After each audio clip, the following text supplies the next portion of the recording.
And we are live. Okay, welcome, ladies and gentlemen, to What the Fence. So, the podcast where you break down barriers and build up the business of fencing. I'm your host, Ali, and whether you're a seasoned fencing pro or just curious about the industry, this is a place where we dive into the world of fencing, from innovative trends, entrepreneur stories, to the unique challenges that makes this industry so fascinating. So, in each episode, we'll chat about the leading experts, business owners, and innovators who are shaping the future of fencing.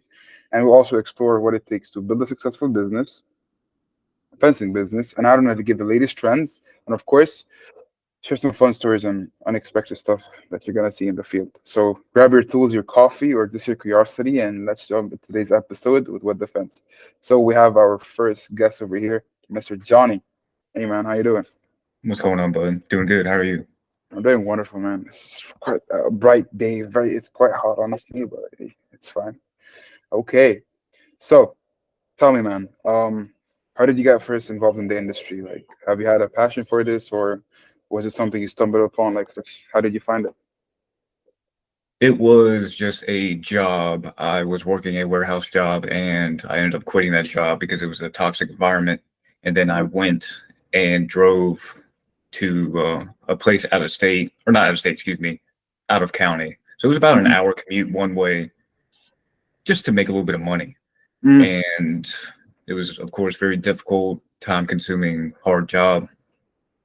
But was there for about 3 years. Came back, Okay. got another job to purchase a home, and I ended up liking building fences. Okay. Okay. So I wasn't very good at it at first, probably still not too good, but you you don't get good at something right away usually. Um but one of my family members was dating somebody who owned a fence company, and I just ended up working for them, and it ended up being history from there. Okay. Man, you got into it, man. You got the right Yeah. connection. So, right, man. So, like, before that, did you ever expect that you were gonna get into this industry, or like, you just like literally just was like, you know what, I'm done. I'm gonna do fencing. Like, did you have any other things in mind that you wanted to do? No, not necessarily. I did a few construction jobs here and there, but it was mainly just find a job, do what you're told. Either you go to college or you get a job and you don't Yeah. really pursue any other avenue and they don't, so um not necessarily, but it is something I do enjoy now. We have a joke in this industry. It's like once you get in, you're done. That's literally like in every industry. Right. Like how they say it, once you go black, you never go back. Yeah. Shit. Yeah. Yeah. Okay. But yeah. So by the way, guys, I forgot to tell you, Mr. Johnny over here, his company name is Bland Fencing. We're gonna plug all his socials, everything he wants to plug in the end, right? Or you could plug it now or already remind. But yeah, could you tell us like how long have you been running Bland Fencing for? It's about a year and a half. Year and a half. And like throughout that year and a half, what was like the biggest challenge you faced in starting your business? And like looking back, like how did you overcome it? I wouldn't say it was a challenge. Really? Yeah. It, the biggest hurdle, and it's going to be for anybody, is going to be, and this is just for me personally, is the lack of a guaranteed paycheck is one Okay. of the most difficult problems. And when it comes to running your own business, Right. you either go for it or you're not. And just to be blunt about it, is you either know how to maintain a business or know what's going to cost and know your overhead. You got to know your numbers. You got to know what you're going to buy. You got to know what the job entails. Because if you're not charging enough for something, you're not going to make money. You're not a Mhm. charity. You're a business. So the hardest thing I've had to overcome was, and that's just me being a personal overcome of Yeah. mine, is a lack of a guaranteed paycheck, and that's just money management on my end. Okay. I mean, But when it actually, comes like, to yeah. yeah, Okay. Carry on. when it comes to everything else, I already was doing it on the side. That's all. Yeah. Wait. Actually, most definitely. I feel like anyone who wants to go down the entrepreneur route, right? It's just something that you have to like. It's something that has to happen. Like, you cannot have a guaranteed, what's the name, check at each month, and you're basically working on your savings. Okay, and it's either you do it or you don't. And honestly, I think that's the best part of it in any business, in any business model, and everything. Like, it literally brings out the dog in you, because if you don't make it, you are gonna be in the streets. right? Yep. Especially if you don't have anyone to rely on, or if you don't have anyone to depend on. Like, you, at some point while you're working, you're gonna be like, oh shit, man. If I don't do it, if I don't wake up today, I might not be able to sleep on the same bed tomorrow. So I Exactly. gotta get my shit together, right? I gotta get my shit together, no matter how I feel, no matter what emotions I'm going through, and I just gotta do it because it has to be done. I put Hmm. myself in this place because I wanted something better, but in order to reach that place, you're gonna have to work your ass off for some good time, right?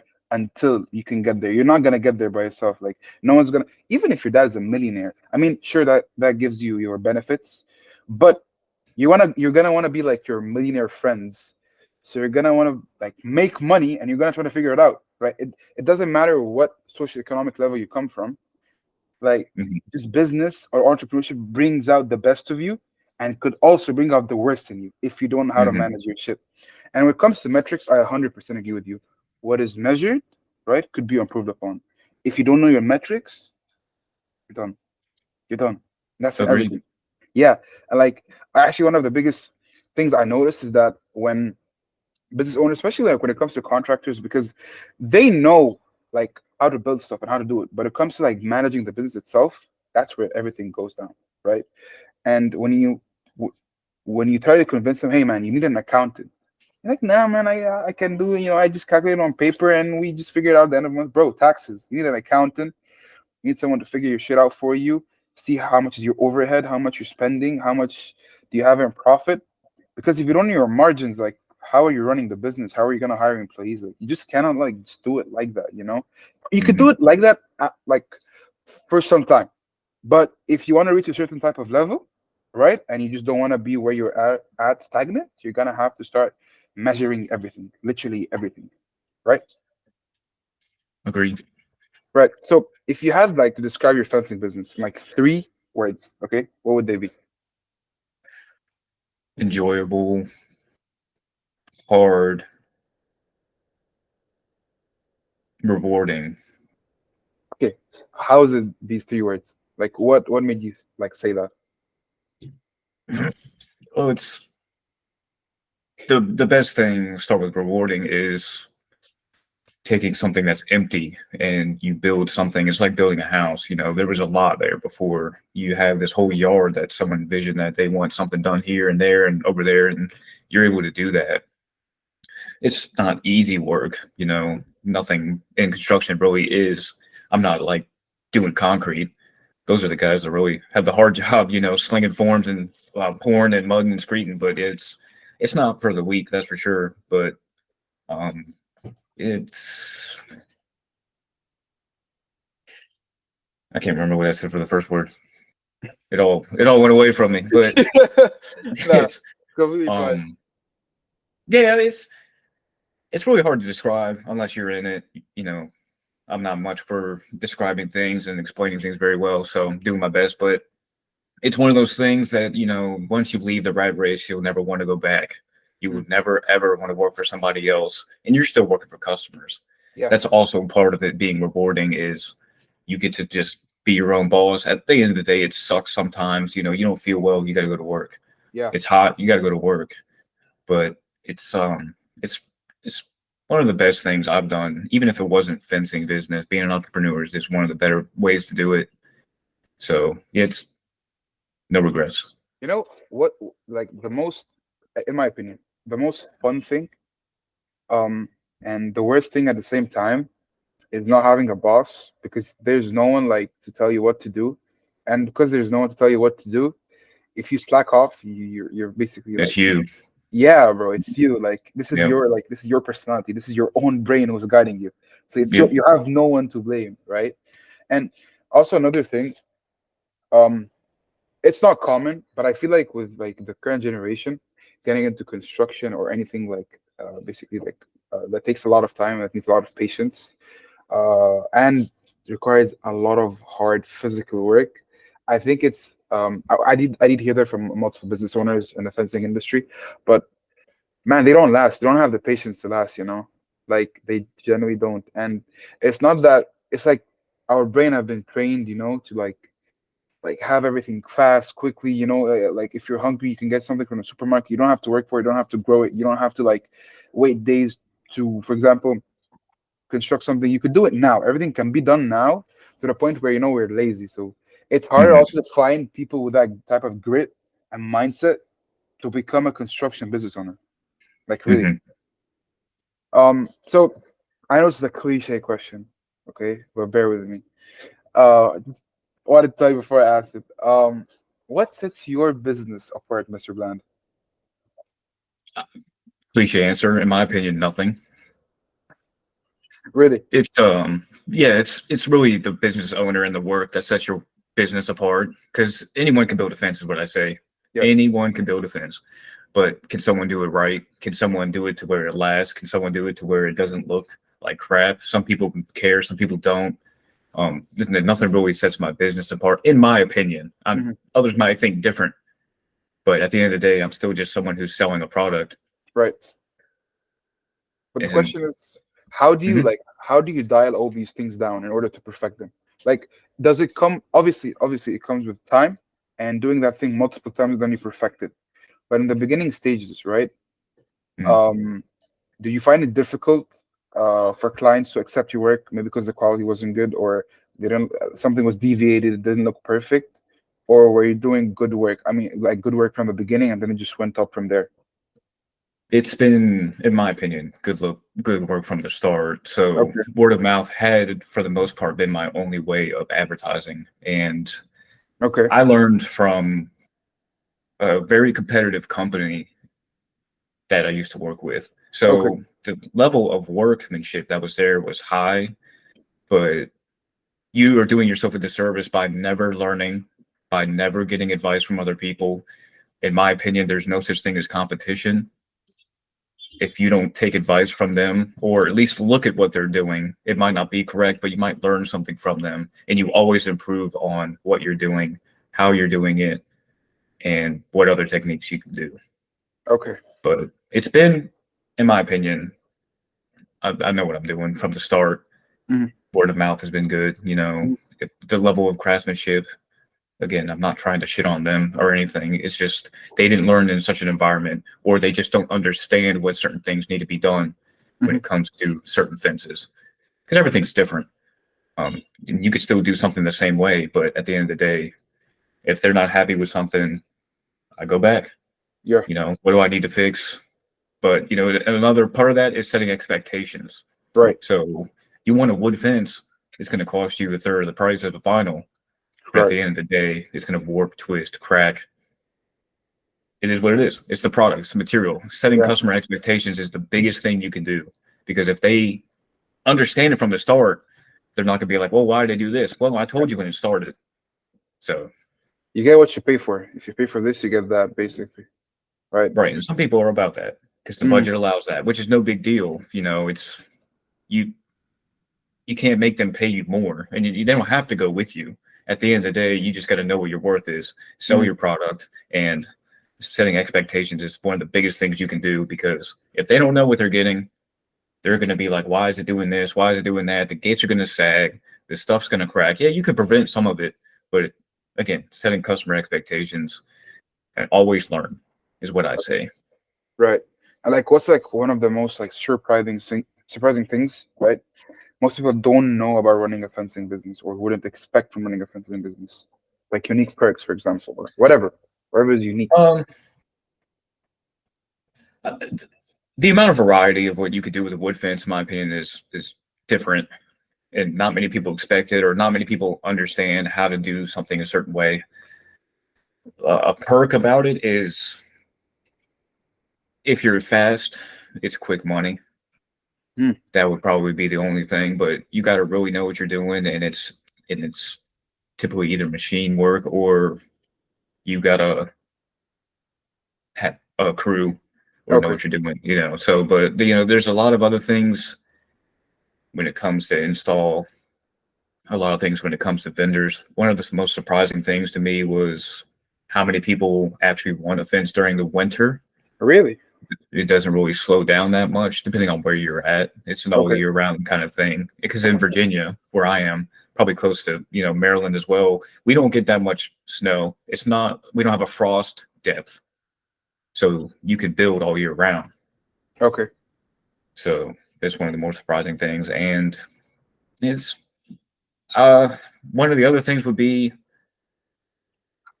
the this is with most construction, the cost of living dictates what you charge, in my opinion, for the most part. The cost of And living. Okay. yeah, so $400,000 houses, your fences are going to be higher Okay. because that's just what the market is in that area. Right. The people around me, they don't want to pay $5,000 for a fence. It's more like 3 to 4. Which Yeah. at the end of the day, are you going to make that 3 to 4, or are you going to let somebody else walk in there and take it, and you could still give them a good product? So it's not all about the money. Yeah, I see where you're coming from with that. It really is. Although it may be sad and it may be disappointing for people who are a bit of like a bit of cheapskates who are rich, but they are like Right. skip on money. But it's just it is what it is. When you live in a rich neighborhood and you live in a rich area, expect rich prices. It's what you signed up for, whether you like it or not. Um, and same thing. I mean, the most difficult part is trying to sell to like neighborhoods with lower income, especially because the way they think is, and you cannot blame them for it. It's just the way they are. But it's The like, environment. yeah, price value shoppers, right? They don't look for the value in the product or the service. And it's not because they dislike you or like something about you. It's just because the way that they're thinking is like survival. Like, how can I survive on X amount of money? So can Mhm. I get this for X amount of money? If not, I'll just find someone else who does it for the same price. And although maybe the service from someone else is not as good as yours, but because it's cheaper, right? They're just gonna take it because it's just survival, as I mentioned earlier. So, Mhm. like right now, what are like the current trends in the fencing industry, like that are get you excited, or do you think are shaping the future when it comes to like maybe for example machinery replacing like the human aspect of just construction companies or fencing companies in general? I would say the wood industry isn't going anywhere. A lot of people say no more wood. I would disagree with that 100%. The change of style of wood is going away. The picket is not really in style too much. It's a lot of horizontal fencing going on. I haven't really got into much other styles. I've seen some people do no dig where they just drive the post into the ground. I don't have the equipment to do that. It also needs to be undisturbed soil. So it really depends on your soil condition as well. So it's still set, dig, concrete, etc. I'm on a composite job right now, so the fence is 100% composite, like Trex decking, and it's Okay. got a steel beam for the post on the inside. So it's a guaranteed 120-mile-an-hour fence, never rot, never warp, never twist, and it looks like wood. It's a faux wood, but it's interesting material, but it's very expensive. I think it's like 100 and something dollars a post, 200 something dollars a section. And to compare that to vinyl, to give you a frame of reference, vinyl is like 130 for a section, $30 for a post, and that's PVC, of course, petroleum-based product. And other than that, I haven't really seen too many other trends. I would say innovation. It would be not many machines come this way when it comes to Okay. that. It's really just slow improvements like hardware. I haven't seen too many things in wood as well, but I also don't go to these construction shows, so I could be missing out on something that they are inventing. I could be not seeing what they're coming out with. The battery powered tools have changed the game, in my opinion. So, you got battery powered nailers, no more compressors, etc., for fastening the boards and stuff like that. Hmm. Other than that, that's probably all I can think of at the moment. Okay. And do you think because of the the technological advancement that we're currently like getting, do you think just prices of the materials and the quality is improving, so the price is basically like as, or the price is equal to the quality, or do you think prices are way too expensive for certain for qualities? Like, do you think you're getting your money's worth when you buy like the materials nowadays, or do you think they're overpriced and expensive? It's very difficult depending on what you buy. Right. You go to Home Depot and you buy that 5/8, very small dog ear picket board that's barely treated. It is a lot cheaper. It's pennies on the dollar compared to a 3/4 inch board from a local mill that's treated better. So it's going to last, 10 years. But you could buy two fences at the price it takes for that 3/4 inch board. Okay. And, so it depends on what you want to do. If you want to buy once, cry once, I believe in that statement, but that's to a certain degree. So you got to really know what you're buying when it comes to that kind of material. So I buy from my local mill, or Okay. not local mill, but I get a local building supplier who they don't sell any picket fence boards, but I'd rather buy it from them because they can get them and they're 3/4 inch. The Home Depot stuff warps, twists, cracks, shrinks like everything else does, but it's just a terrible product in my opinion. So, But yeah. mhm. So we're like, okay, now we're not talking about a fencing business owner. Let's talk, for example, as if you were a normal consumer, right, who just wants to build his fence or rebuild something. Where do you suggest him to go buy his materials from? That's the other thing too is without being offensive, they don't have the experience to build something or they Okay. might get it right. But most homeowner fences I've seen, I walk on there, they're like, yeah, I built this one, and I politely am like, yeah, I could tell you built it, but at the end of the day, it Okay. worked. Yeah, I'm not going to knock somebody for trying something because you don't learn by staying stagnant. but is it gonna survive though? That's the question. I Maybe it agree. works. So you buy it anywhere. You just at the end of the day, you buy it anywhere. If you're going to do it yourself, go to Home Depot because it's going to be your better option.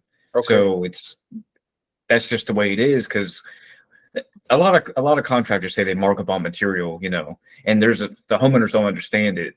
And I'm like, well, okay, a certain amount of markup is unacceptable, but a small amount of markup, they have to know how many boards you want to bring. They're getting you the best product available, and for the most part, if you were to shop online, your price will probably come close to what they quoted you.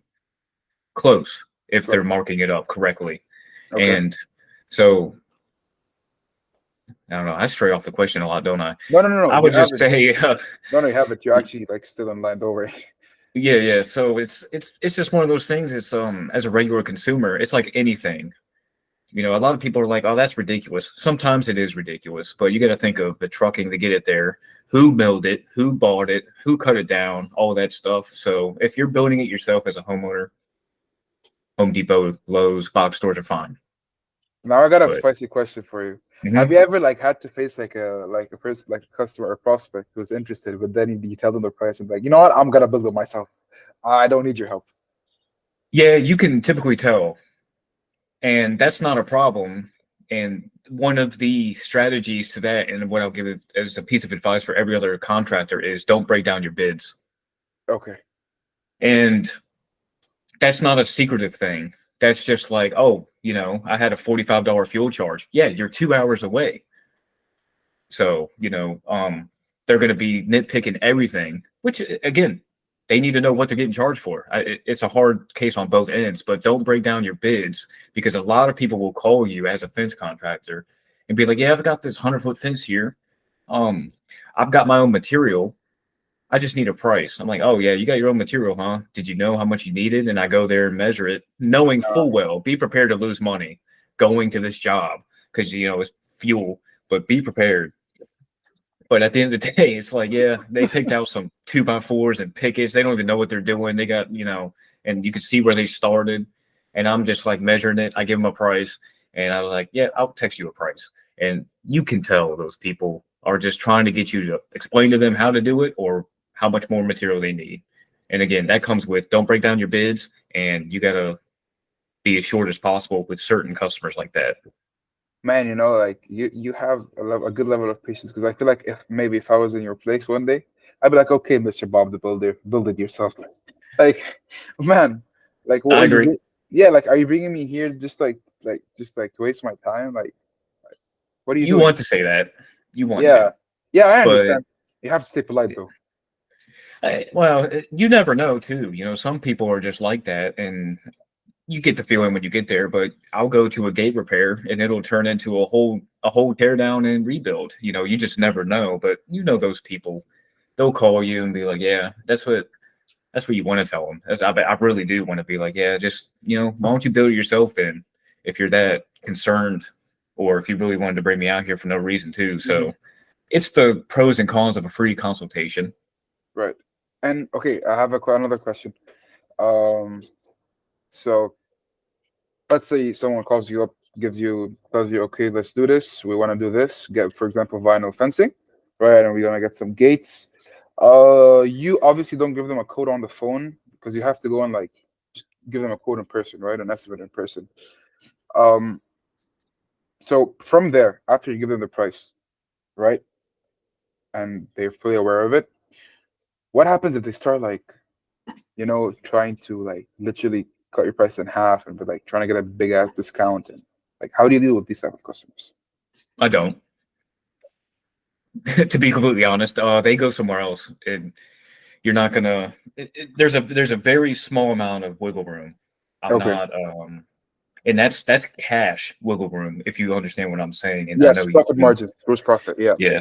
So at the end of the day, you want to give me the Benjamins instead of write me a check, Right. and I record 100% of that in case the IRS is listening. Um, it's one of those things that we can talk about, but I had a customer, because you don't buy Okay. nothing. You're not a customer. Right. I gave him Prospect. a quote. Yeah. Yeah. He's And a I prospect. gave him a quote. He said I was $1,000 more than the competition. Right. And this was the same guy who an hour beforehand called me and said he wanted to go with a 4-foot fence instead of a 5-foot fence because he just talked to his wife about it. So he didn't even know what kind of fence he wanted. And he said, I'm $1,000 more expensive. And he asked me what my lead time on getting to him was. And then all I hit him with was, I'm a week out. I'm not going to entertain your bullshit of $1,000. Like, if you would have said, hey, my budget is this, we can Right. talk. Okay. But the fact that you want to try to, you know, which again, I get it. I'm not offended by the fact that he's trying to save money. I'm offended about the way he went about it. And if he would have said, "Hey, can we work something out? Like, would you be willing to take this amount of money if I paid cash, Yeah. or is there something you can do? Can Yeah. you, etc." But to sit there, you didn't even know what kind of fence you wanted. So how did you get a quote from another company that was Right. exactly $1,000 less? Like, kiss my ass. Yeah. So the thing is with these people, like you just know your guard is up. You know that your guard for BS is up. Like yeah, because like I get these. Yeah, yeah. The competition it has the X price, but how about we do this, right? There's no competition, right? Hmm. And also, you know what you could do? Also, like you could literally pull up the price, literally of the competition, and be like, "This is the price." Okay, Hmm. right? But I think here also, when it comes to the sales aspect, this is not actually like the objection is not really a real objection. It's actually like a smoke screen. Okay, obviously they're trying to save money. Like you have to put that in mind. But it's a smoke screen because Hmm. he's not making the decision. It's the wife. She's the person who's supposed to get you're supposed to get in contact with and speak to them together, right? So how I go about it is I would say like, hey, so listen, man, just before I meet you, is there anyone else who needs to be there just for you guys to like make sure that this is what you want? If there's a wife or something like that, right? Frame it however you want to, and then get them both together. Tell them this is an important decision, so I want you both to just verify and check and see if everything is okay, so we can just start working immediately, right? And then you could actually see the real objection. Is the objection like because also he doesn't know what he wants? That's the bigger problem. Hmm. So you don't even have project details, so you cannot even like bargain with him. You cannot haggle, right? Because you don't know the price, you don't know what you want, so you cannot give him a proper quote or estimate. Therefore, the sale won't be complete, and it's just gonna be a long ass process. Hmm. Yeah. Okay. But like, what is the biggest misconception customers like have about fencing services, and like how would It'd you be the address pricing. pricing? How far? Yeah, Right. they think it's going to be cheap, and it's not, because it's a lack of understanding on how difficult the job is Mhm. and how labor intensive it is. That's all, and material as well. Okay, so for the consumers watching, Mr. Johnny, like how much would you rate the labor and the hard work that goes into working on their fence out of 10? I mean, it's 6 or 7. It's not the hardest job in the world. Right. It's also not the easiest. So it also really depends on what kind of fence you're doing. Some Mhm. jobs are a 4. You know, you got a 4-foot fence that's going 10 feet. You're putting in one section, or you're just putting a latch on a gate. You know, it's not too hard. Of course, everything's going to be easier on certain things, but when you're doing a full install, if you can't dig because there's utilities, so you have to dig by hand, it's hard. I would say it's a 7 at most, and it's 100 degrees. Again, there's other jobs that are 10, but Okay, right. So here you have it, ladies and gentlemen. This is like the first person on the podcast to tell you how difficult it is. Let's see what other people say in the future. Um, but yeah. So also like just food for thought for like the whoever's watching this, guys. Like trust me, the profit margins aren't as high as you expect for construction companies, right? It's not high as you expect. So whatever, unless it's corporate, maybe when it's corporate, it's pretty high and they're charging you a lot of money. I'm guessing. I'm not really like 100% sure of that fact, but what I know from single business owners, right? Single run company, or maybe like a small team of 3 to 5. Trust me, the margins are not that high. Okay, so whatever they're asking for, they deserve it. Okay, and you at the end of the day, you're the one who will give them the yes or no. But just like think of that, right? Because just put yourself in his place. Okay, right. But have you ever had like a weird request or like a totally unexpected fence from a customer?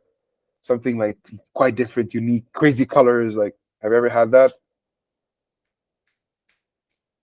not that I know of. I've done a few other jobs that were alternating boards, so like a horizontal 1x8 and a 1x6, stepping down to the water, etc.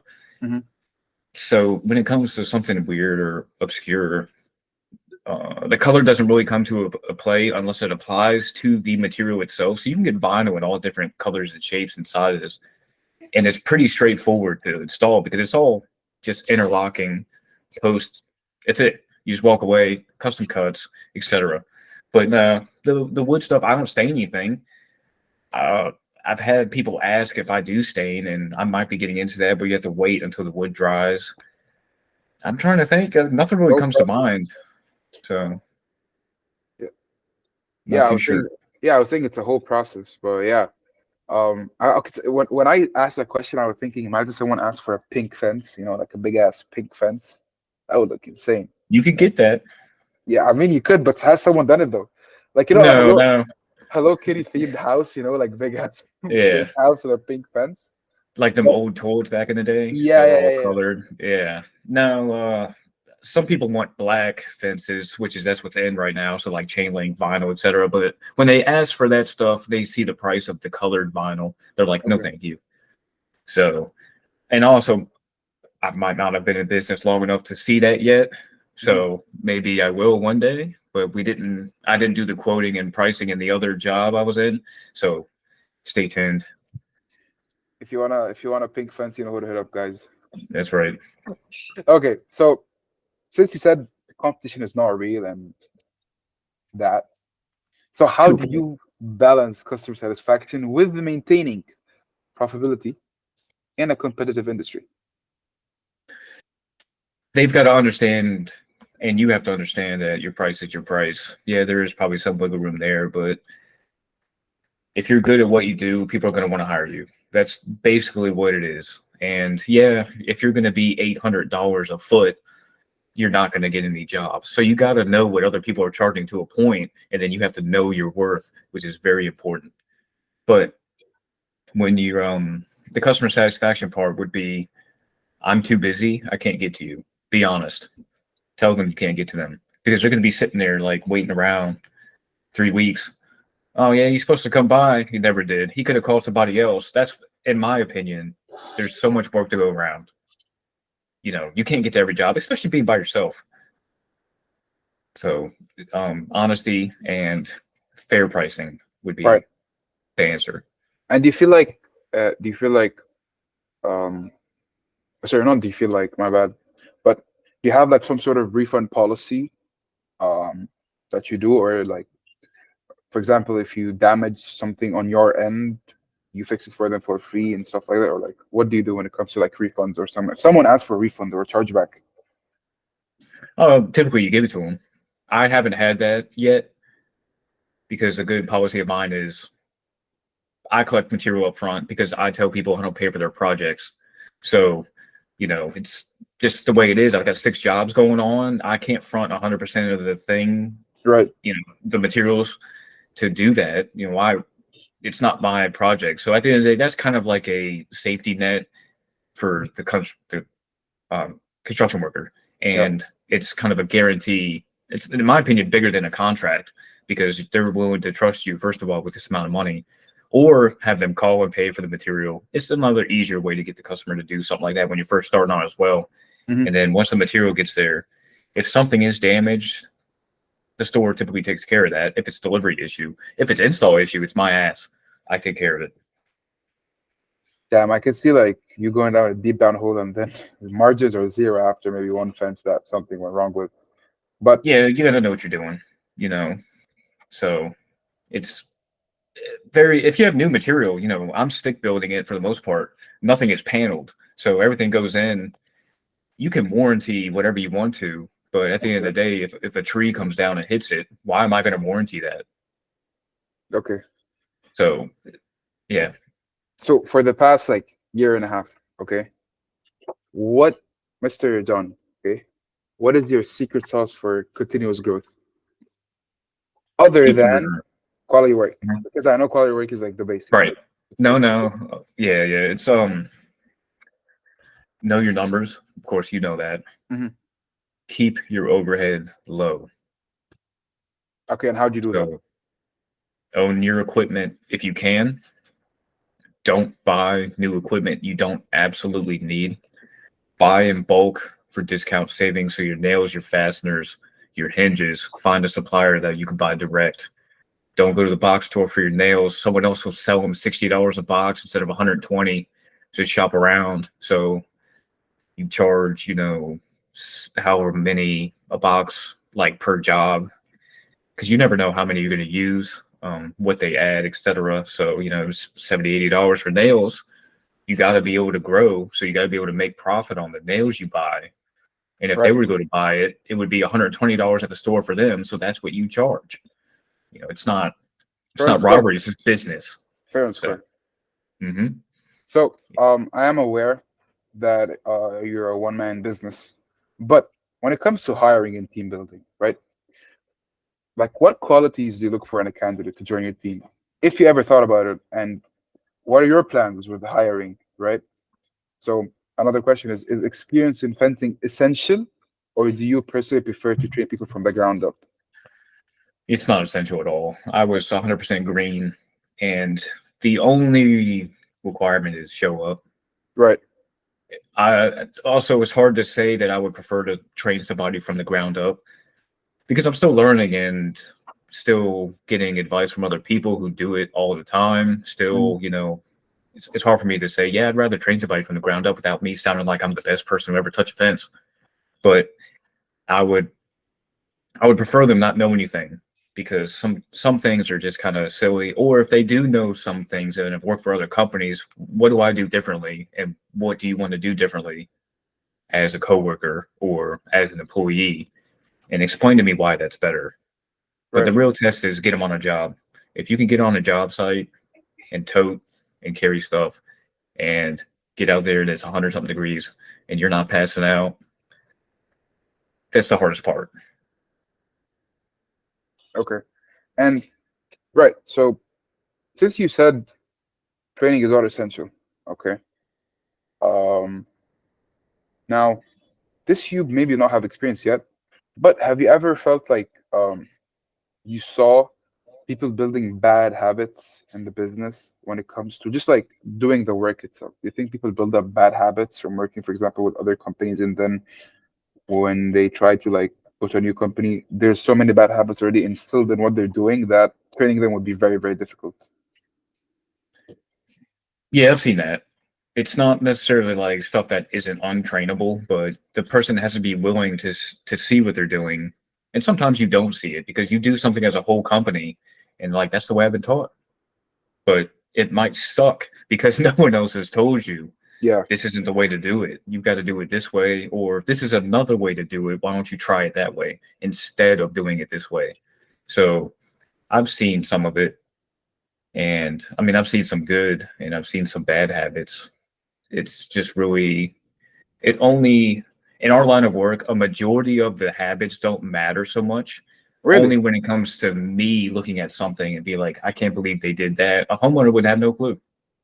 Oh, so you're talking about, for example, different methods. Some companies might do something in a certain way while you do it in another way. Right. So, running a string for the top of your pickets or your nailing pattern, in my opinion, doesn't matter, but so much. Of course, you can't get too sloppy with it. Some people wet set concrete, some people dry set concrete and tamp up the boards and stuff like that, or the posts, excuse me. And then, but there is a lot of other stuff like being rough with your material that does matter. Not putting cardboard down when you're moving vinyl posts with a forklift or a piece of machinery. It'll scratch up your vinyl post. Oh, Just, some stuff like that is very difficult to untrain. And you can't take the roughness out of a dog sometimes. And that's just how some people are. And if that's the way it is, then you just get what you can out of them, or they're not fit for your company. I see. So, I mean, I look at it from a business standpoint. You deliver good results, just like you do. You deliver good results, you're gonna stay. If you don't, mhm, you're gonna go. But I do also believe in second chances. But when it comes to the third chance, I think it's time to go, right? mhm, Because especially like in the business is hard. Like I think it's hard to get into, especially when you don't know anything and you're testing, and going through different tests and trials and implementing your work in person with the business owner looking at you, and you have a huge risk that maybe this might not work out, right? Can I ask you something? Do you rely on YouTube tutorials to learn stuff? not necessarily. The YouTube's good for certain things. Yeah. So it is a great introduction to something, Okay. but you're not going to learn, well, at least I don't learn this way. I learn from looking at something and putting something together, or looking at somebody do something Okay. better than if somebody were to go on YouTube and I have to watch a 20-minute intro on why you're touching this cattle gate and introducing me to all your cows. But don't knock YouTube as a source, because I watch it for entertainment, and you still pick up stuff just from watching. Even like SWI is a big fence company in Wyoming, and they opened up a branch in Florida. They have a lot of great tips. They're at a commercial level though. Oh, I'm not at a commercial level, and everything is different for wood. Everything is different for that stuff, but they review things, go over that stuff. So if you're watching a review on something, that's kind of where I take the advice from. And again, it's advice. One of the biggest problems I think we have in our society is people take stuff at face value. And there's mhm. someone said something online and they're like, "Oh yeah, I saw that on YouTube. It must be 100% correct." I mean, yeah, actually, like everyone nowadays, they don't look up the information they watch online. They just think of it. They Hmm. think the person in front of them is the person of authority. So automatically, yo, what he's saying, yeah, is definitely right. But it's not. Sometimes you just have to look things up and just check if what you're saying is right, because you're gonna look like a dumbass when someone asks you something and be like, and they're like, okay, what's your source? Like Hmm. you're like, yeah, I just saw it on a YouTube video. You're like, okay, but like, what's your source, man? Like, Hmm. what is it exactly? Because I went through that before, and I'm like at some point I was like, these are not my thoughts. These are like thoughts that I catched online. This is not the way I get my information, right? And I started looking deep into everything, and I got confidence. So whenever someone asks me anything, I'm like, yeah, this is because of that and that, and I got it from this and that. Especially for like Hmm. scientific stuff, but I'm Hmm. not gonna get into that. Hmm. But I have a question for you, right? And it's, when do you feel like, okay, that's the right time to start hiring contractors full time or subcontractors in order to scale your business, in order to go to the next level, right? What is your plan? It's if you want to. So I when you want to hire subcontractors when you don't feel comfortable doing something, Mhm. and you can tell a customer, yes, I'll do that. and then you're going to sit there and dick with it for 3 weeks when you could have hired somebody. They would have charged the customer. They would have been out there in 2 days. The customer would have been happier. But when you need to be hiring people is when you want to grow your business. And I'm not an expert on this opinion or this topic, but in my opinion, growing too fast is a real issue on why most people fail as well. They get ahead of their workflow and their overhead is here and their income is here.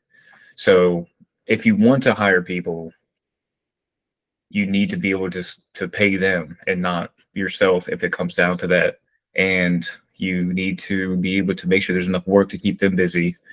And I just don't have that workflow.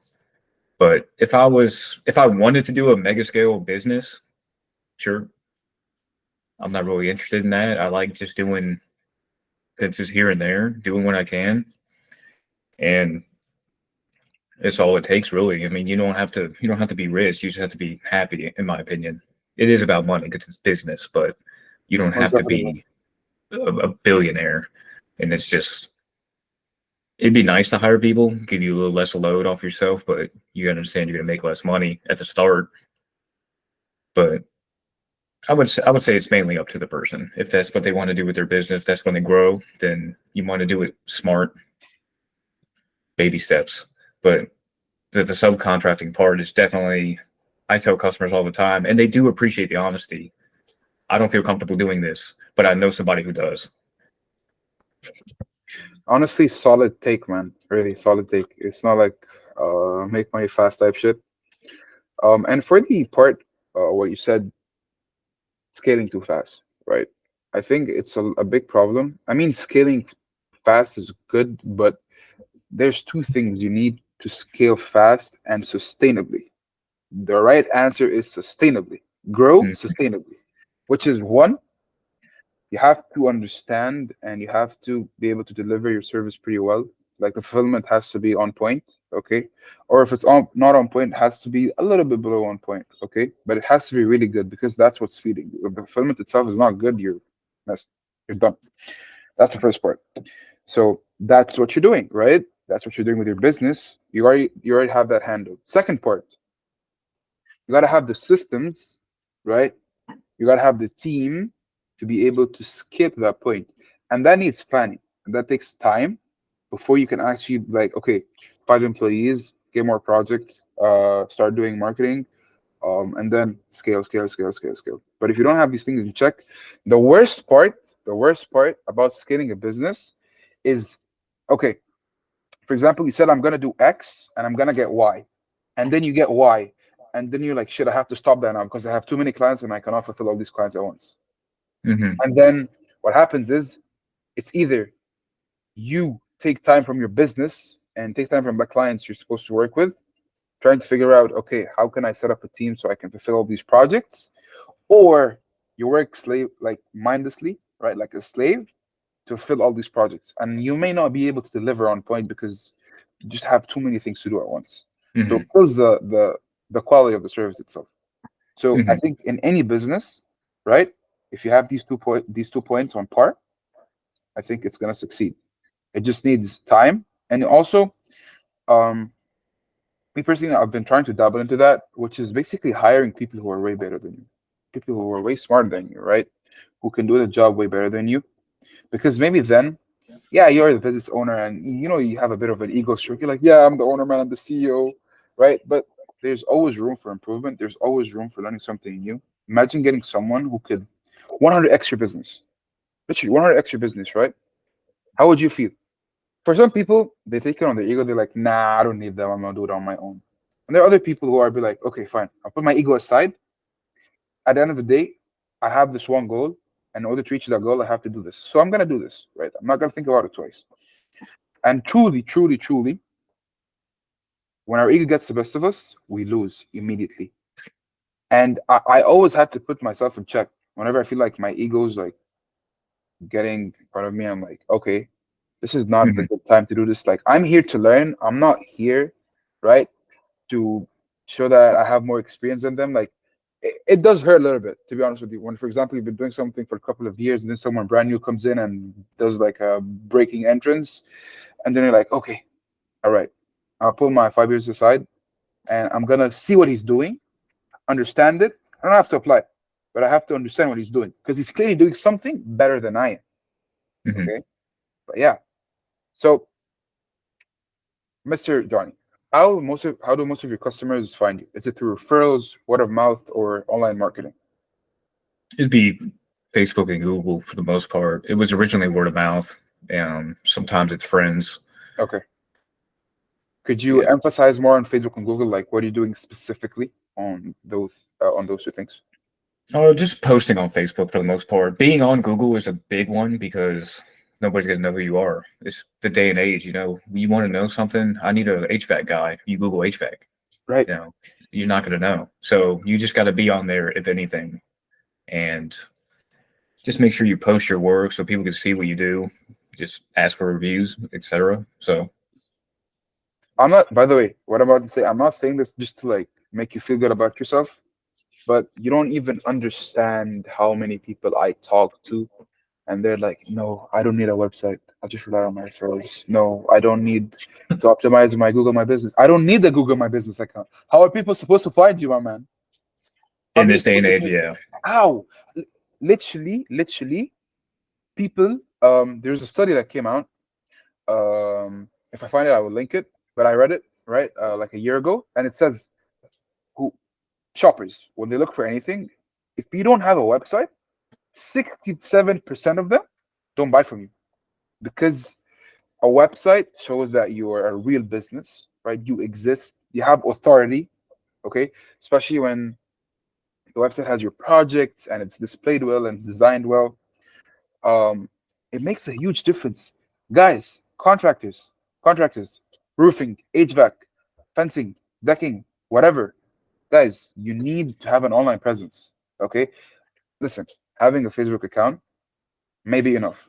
Like, no, it's actually enough. To be honest with you, it's not enough. It's not enough. Because if you have a Facebook account, just to show your projects, how are people going to find you? I mean, the only people who follow you are your friends and maybe Mhm. your customers if you tell them about if you tell them about having an online account. But other than that, who's gonna know about you, man? Like you have a business, you have a public business account. You need people to find out about you. Make content, um, run ads. I don't know, do something. But you have to get clicks. You have to get eyes on your business. Okay, you have to get people watching, because whatever crowd, let's say you have 100,000 followers, 1% will always convert. It's a rule. 1% from the people who follow you, people who view your content, will convert. Okay, to whatever service you sell. These are like the die-hard fans. That's what we call them in marketing, right? The die-hard fans. It obviously varies from business to business and how that works, but 1% of your current audience will buy from you. You just have to put the right service and the right product in front of them, okay, and they will buy. And the way you can do that is, personally, it really depends on your budget. But what you can do is Google ads are honestly quite expensive. And by the way, Angie's List, no.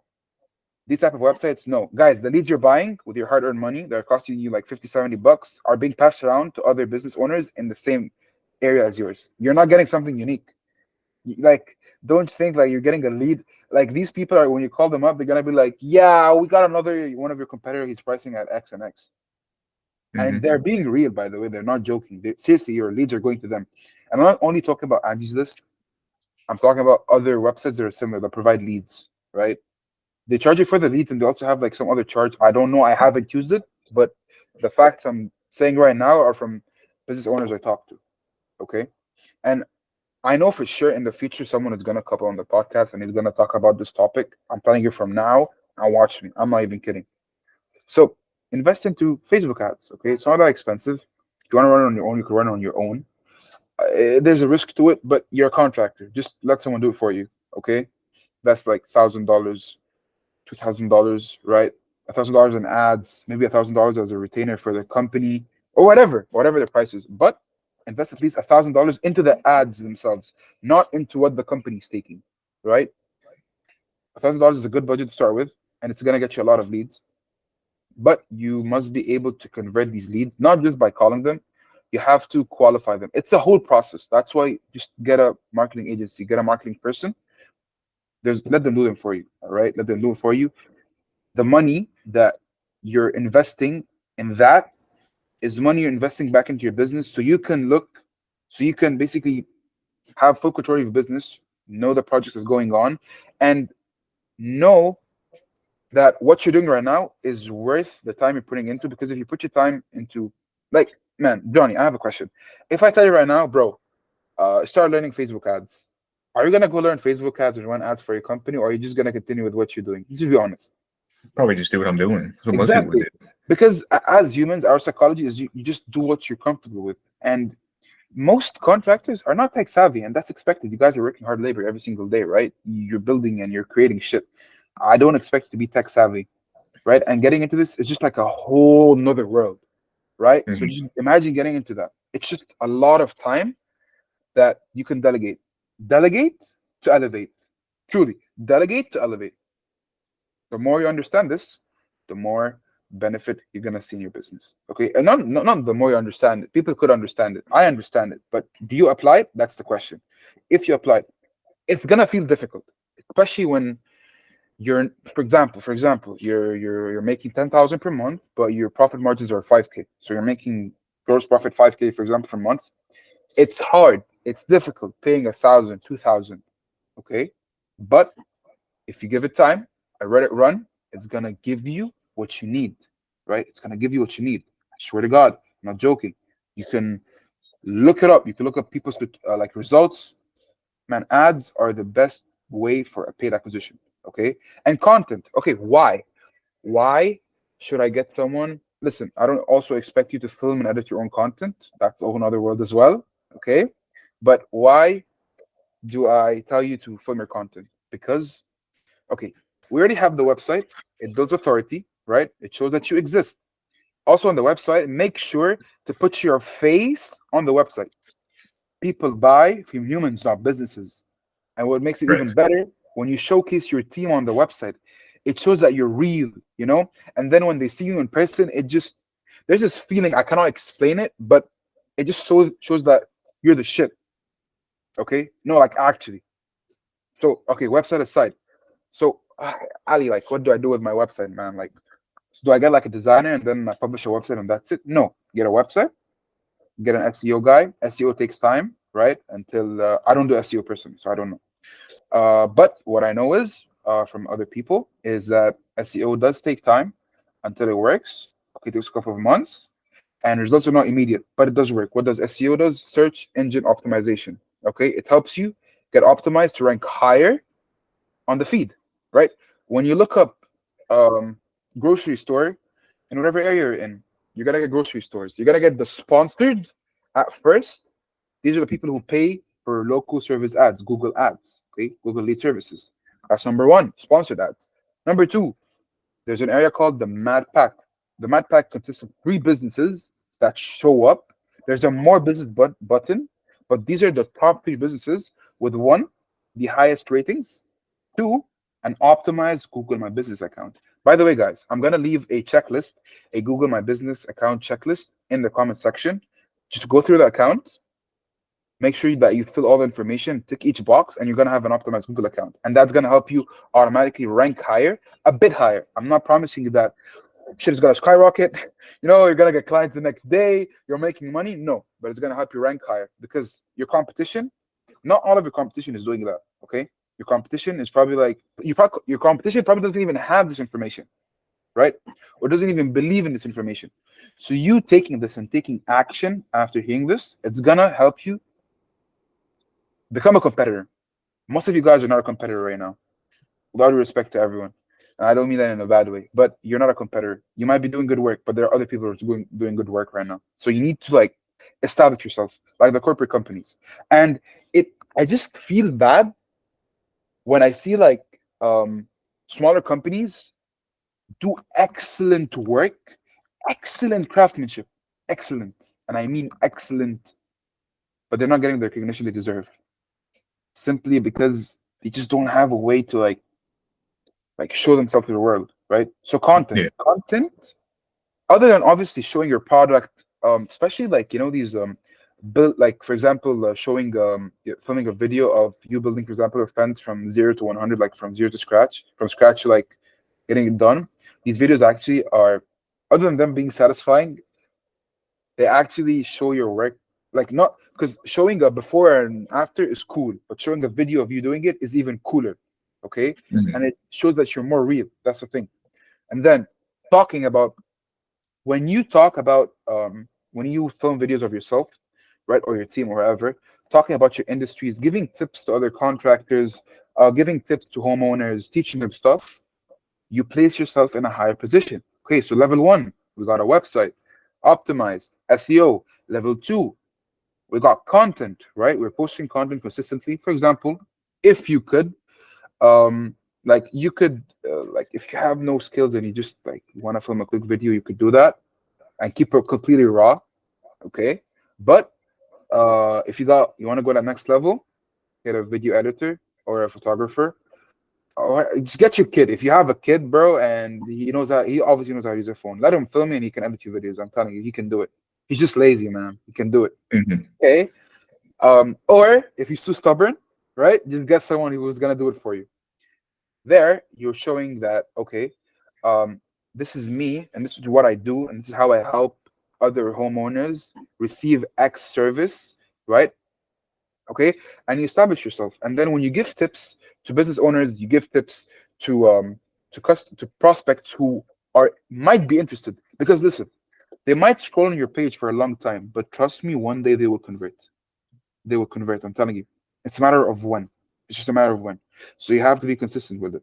Okay, so how, like, bro, Johnny, how many business owners do you know, or how many businesses who are not corporate are doing online content? Very few around me. And it's a question I've always had. Like, am I missing out on business not being on TikTok? Or is it really not engaging with my customer base that I want to be engaging with? Bro, it's super engaging with the customer base you're with. It's super. You just have to know. Like, listen, I'm gonna give you this like sauce right now, and you could do this right now. Okay, you can simply film a video giving tips to homeowners about things to be aware of. We're getting, for example, a vinyl fence. Okay, and for example, how to take care of it. Boom.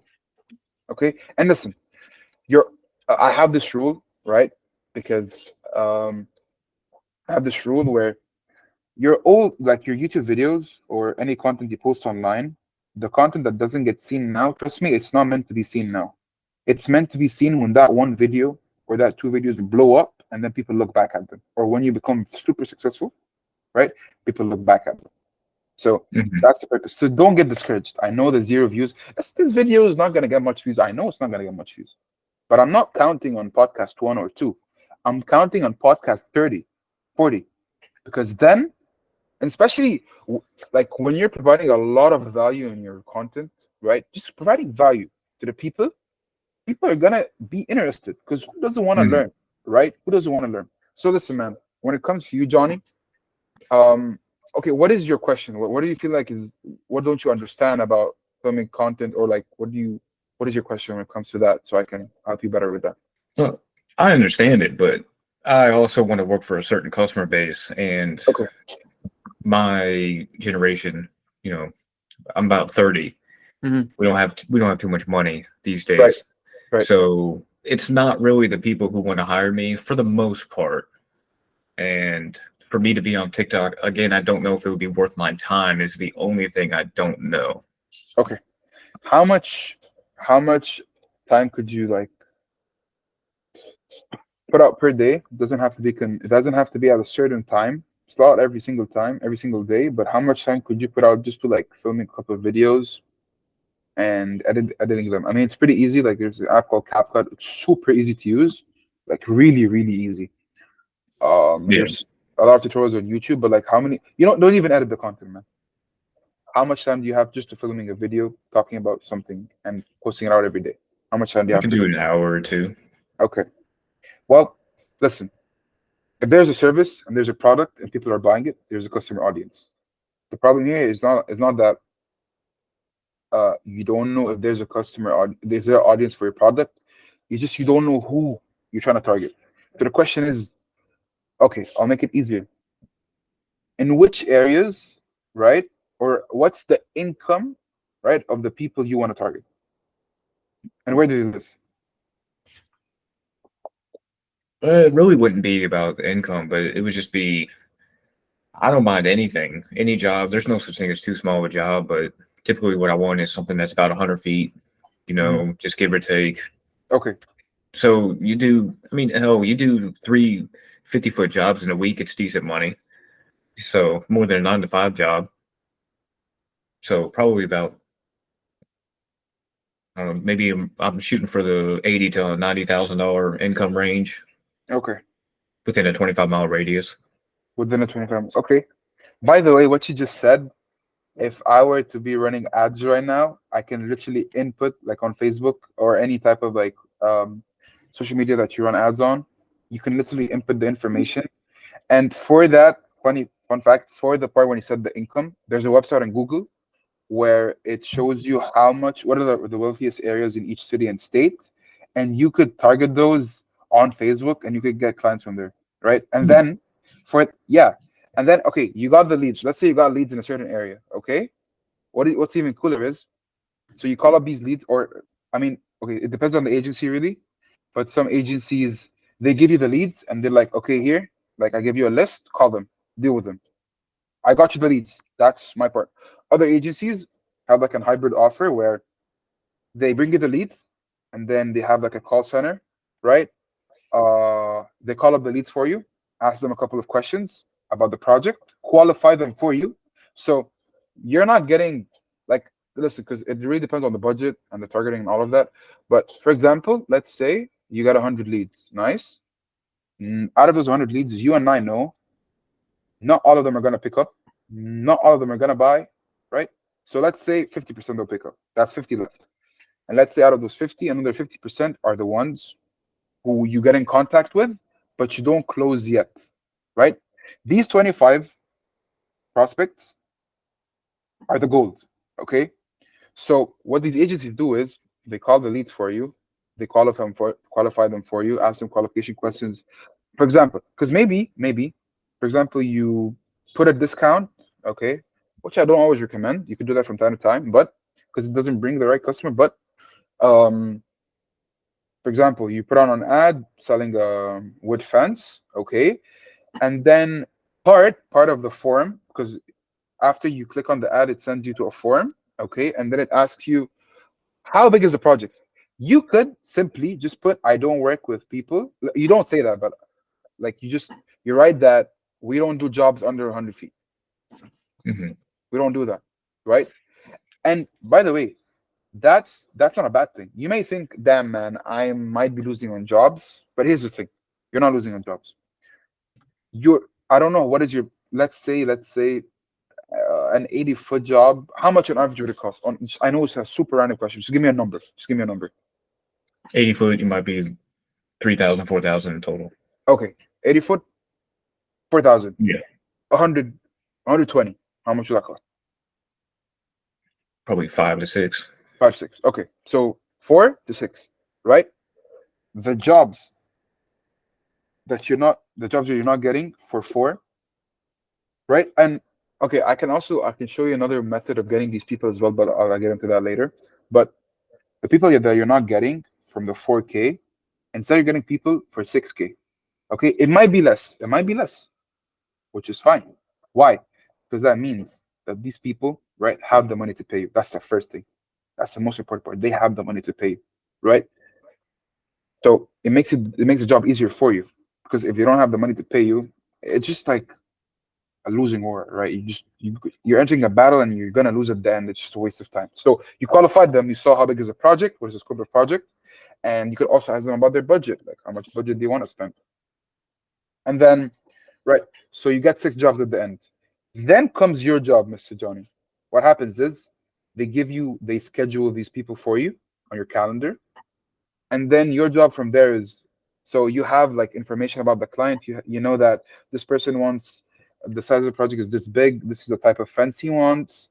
This is the time that you want to meet him at. Okay, and then all you got to do from there, you got to be Mr. Sales, Mr. Sales, right? You got to go Hmm.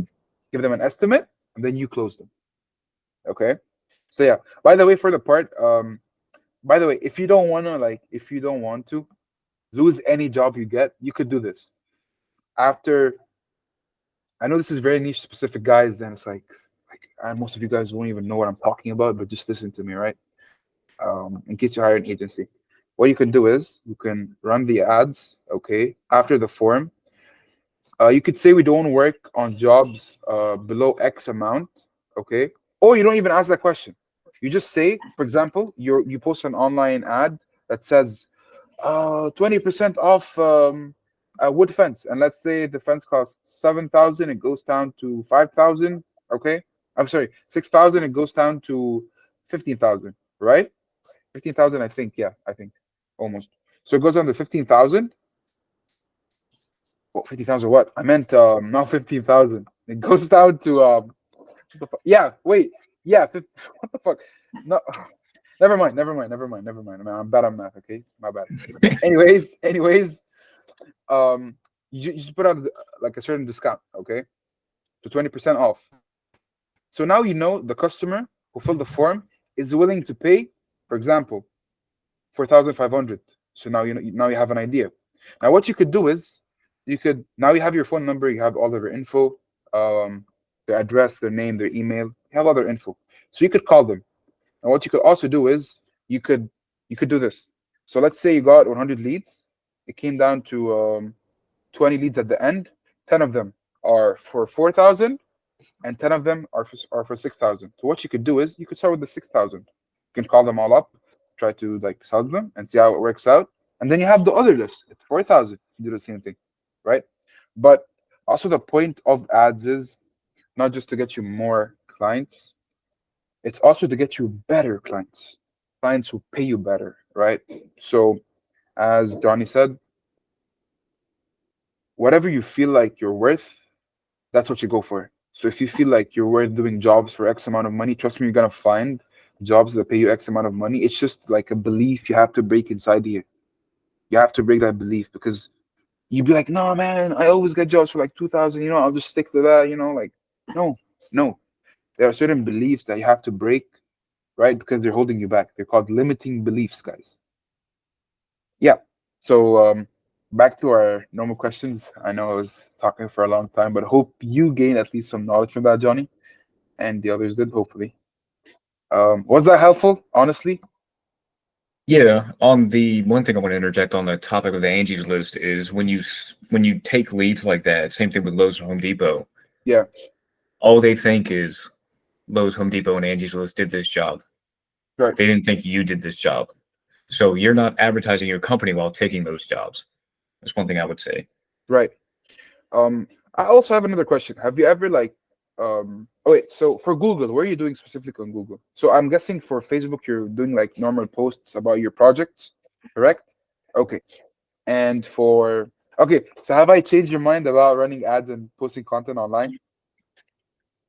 Yeah, I mean, the ads I've already baked into my head that I need to do that. It's just about when the money becomes available because we have other certain things that are going on right now. Right. It's all write off anyway. You can write off the advertisement, so it's a business expense. Correct. I mean, you're losing money, but you're not having to pay as much taxes on it.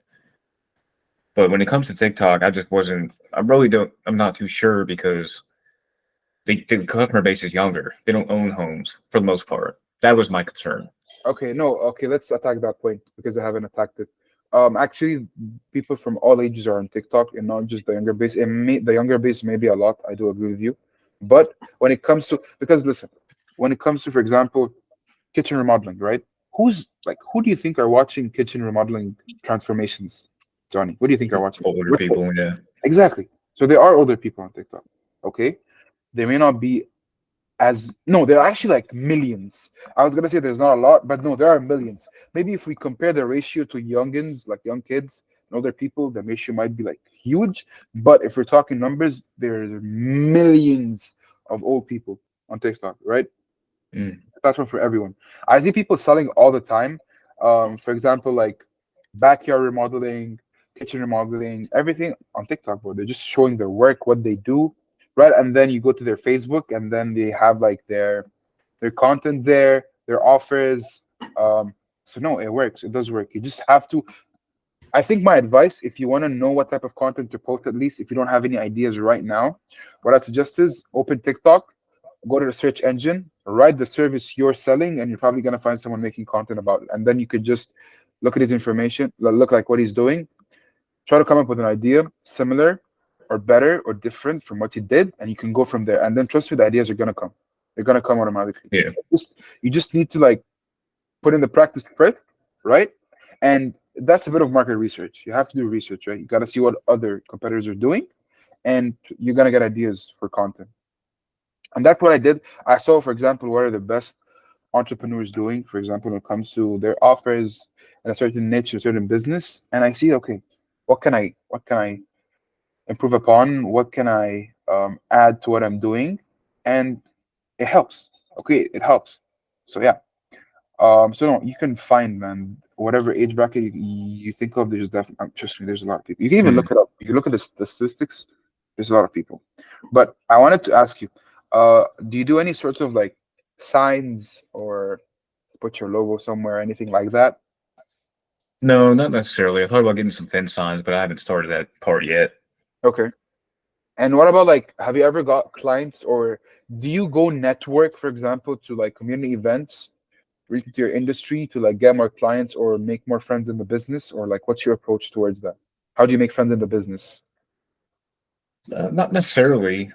I haven't really been trying to network or do anything like that as of yet Okay. because it's just been trying to establish, excuse me, workflow, what kind of equipment you need, where Hmm. you buying the stuff from, and getting your numbers in. Your first 2 years are the hardest, what they say.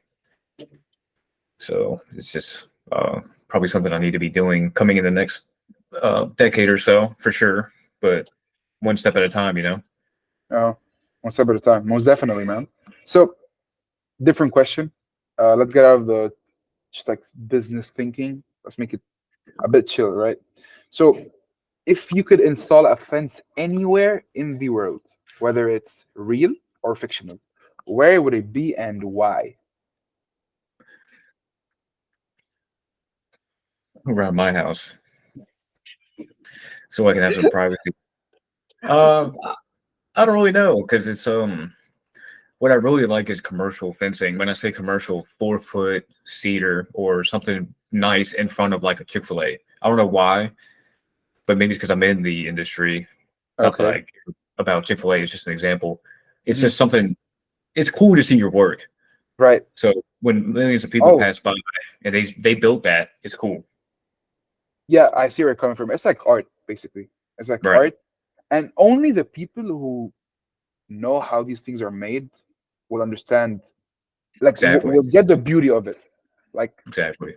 really, like some people may look at a car and be like this car is like it's just a car. It takes me from A to Z. But no, if you know the history that comes, the history about the car, you're gonna have a different perspective on, it, right? If you know how a car works, if you know how a certain engine works, it's just the beauty is in the eye of the beholder. But you also have to Hmm. understand like how that thing is made in order to actually appreciate it. You can't appreciate it if you don't understand. Exactly. Right. Okay. So what is the funniest or the strangest situation you've encountered on the job? I would say the strangest situations are the stuff we pull up digging. Like I've pulled up pots, Oh, pans, wires, all kinds of stuff. We have no idea what it is. You're always going to find something. have you found like a gun, a bomb, or some like cartel money digged No, on the no, ground, a skull? not yet. Still Not waiting to yet. find a body. Stuff like that. So it's no, it's we'll find spoons. Who knows? I mean, it'll be decades of stuff just buried, and I'll hit it. So the funniest thing, really, it's hard to remember. It's all right. And it, yeah, nothing really too funny has happened. Maybe besides messing with the help. You park the truck in front of the porta potty when they get in, they can't get out. Stuff like that. Okay.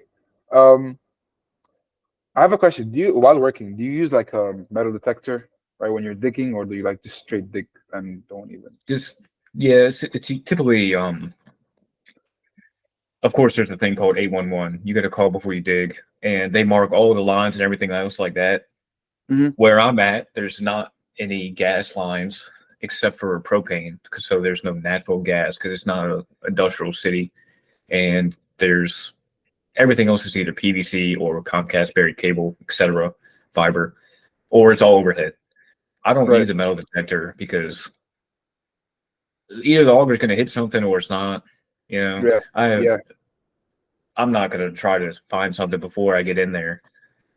So no. You're basically running with the mentality of let it rip, basically. Just let it rip. Yeah, exactly. If Yeah. something breaks, it is what it is. It either they didn't mark something wrong or it's a private utility. So I've hit Cox lines left and right. Cox Communication is who we have around here for Uh-huh. internet, and Okay. it's they always try to blame me. I'm like, no, this line wasn't marked. Kiss my ass.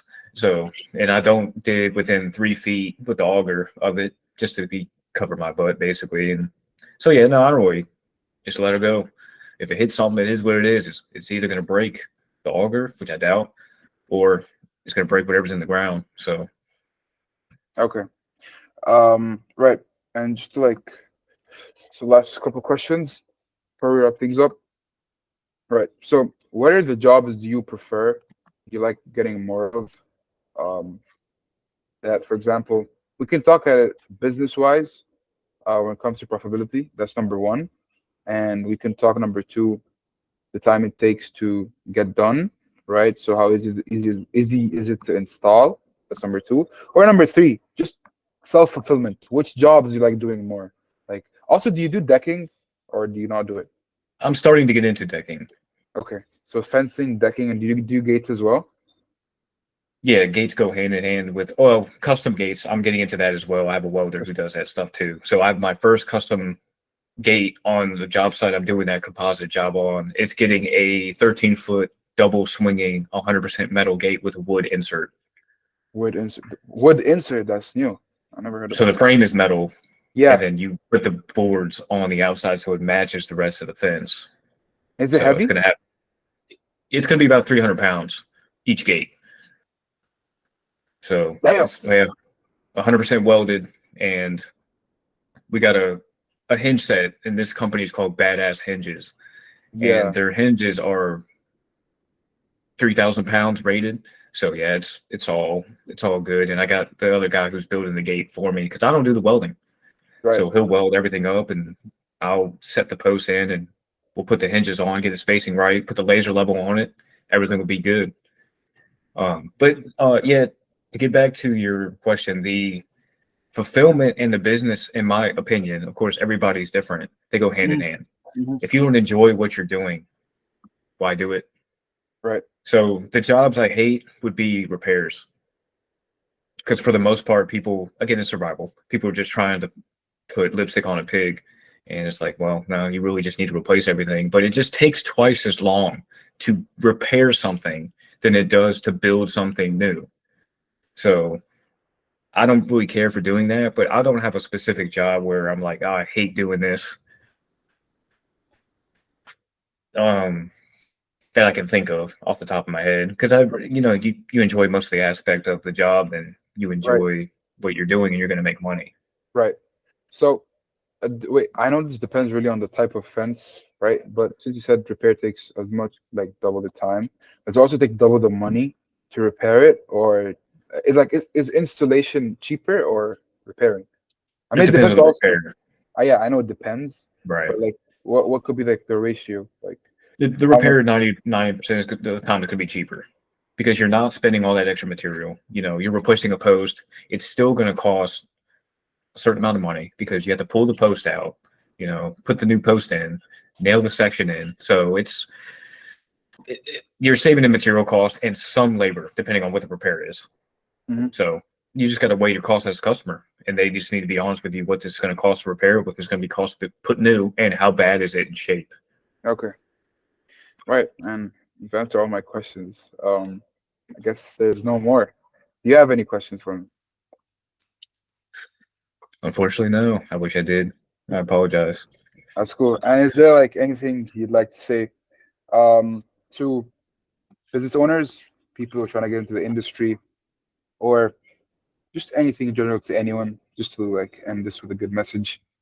I say go for it, especially if you're not happy at your current occupation, because everyone has 24 hours in the day. Not even Jeff Bezos can buy more time than you.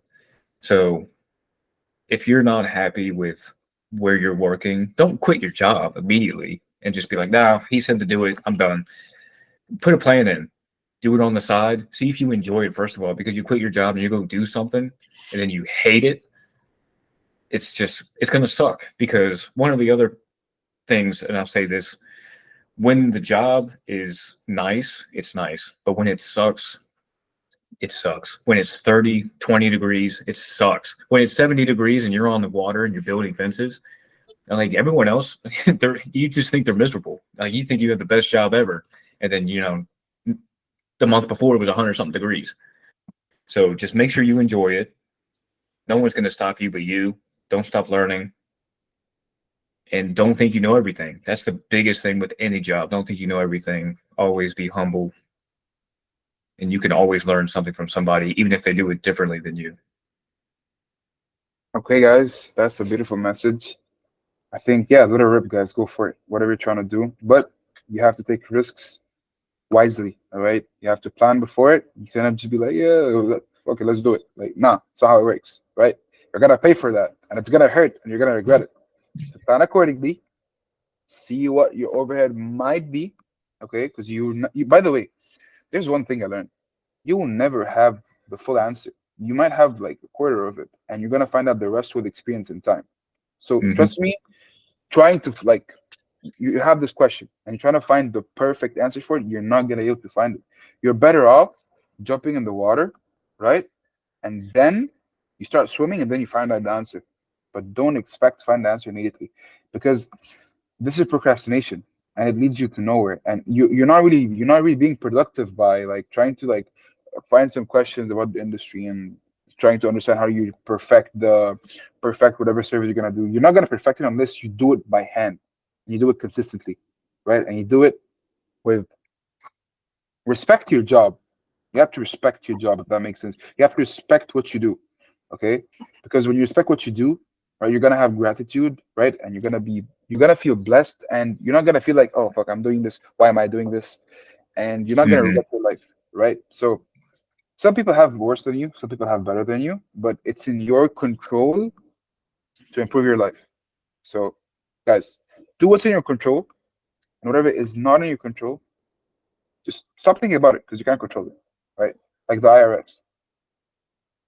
Anyways, I guess that's a wrap for you guys. See you on another episode of What the Fence. Bye.